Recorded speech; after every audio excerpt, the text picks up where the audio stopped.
Hello, good afternoon. আসসালামু আলাইকুম সবাইকে। কেমন আছো? আশা করি সবাই খুব ভালো আছো। তো আমি এখন আমাদের বাড়িতে এসেছি।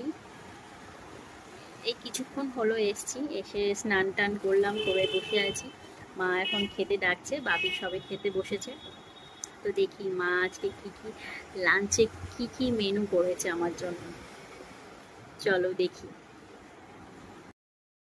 প্রথমেই আছে এক গামলা ভাত, তারপরে মা ইলিশ মাছ আর বেগুন আলু দিয়ে ঝোল একটা করেছে তরকারি, তারপরে ইলিশ মাছের মাথা দিয়ে পুঁই শাক বেগুন ডাঁটা দিয়ে তরকারি করেছে, এদিকে তুরুল চিংড়ি মাছ করেছে, বাপি দেখো বসে খাচ্ছে।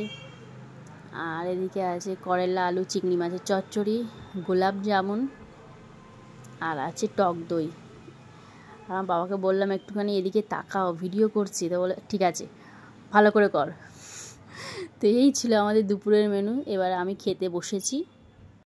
মা আমি আর বোন আমরা তিনজনে এই সবে মাত্র খেতে বসলাম। যেদিন আমাদের বাড়িতে চিংড়ি মাছ হয় সেদিন হচ্ছে মা চিংড়ি মাছের সব রকম সবজি দিয়ে রান্না করে, মানে যে সবজিটা থাকবে সেই সবজির মধ্যে সব চিংড়ি মাছ। আমার মায়ের হাতের এই তুল চিংড়ি মাছটা অসাধারণ। জাস্ট বন্ধুরা তোমাকে কি বলবো, প্রত্যেক পাতে পাতে একটা করে চিংড়ি মাছ। আমার শ্বশুরবাড়িতে অত মাছ টাছ কেউ পছন্দ করে না, তাই যখনই আমি আমার বাড়িতে আসি তখনই ভালো করে মন ভরে মাছ খেয়ে নিই। মা তো আরও, যখন আমি আসি তখন আরও ভালো ভালো মাছ নিয়ে আসে। বাপির সাথে মার একটু তর্কাতর্কি হচ্ছিল, কারণ এত বড় ইলিশ মাছের মাথাটা মা আজকে ভাঙেনি বলে। তো বাপি বলছিল কেন তুমি এই মাছটা ভাঙনি বলো।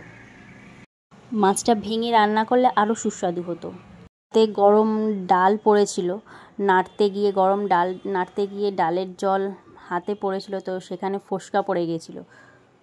স্নান করতে গিয়ে আর ফোসকাটা ফেটে গিয়ে ওরকম হয়ে গেছে।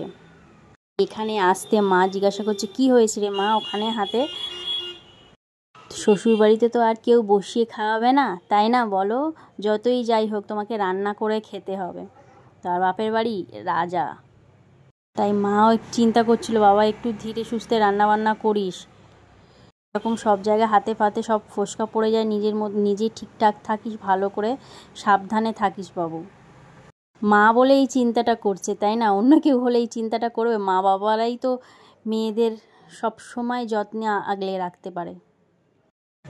তো যাই হোক, খাওয়া অলমোস্ট শেষের দিকে। শেষ পাতে গোলাপ জামুনটা ছিল জাস্ট অসাধারণ, আর আমার মায়ের হাতের বসানো টক দই, জাস্ট কিছু বলার নেই। এই সবেমাত্র খেয়ে উঠলাম, খাওয়া হয়ে গেছে। খাওয়ার পরে আমার একটু দুপুরবেলা একটুখানি না ঘুমালে আমার দিনটা ভালো যায় না। তো চলো বন্ধুরা, অনেক বকবক করলাম। যদি ভালো লেগে থাকে ভিডিওটা অবশ্যই লাইক শেয়ার কমেন্ট করো। টাটা, সবাই ভালো থাকো।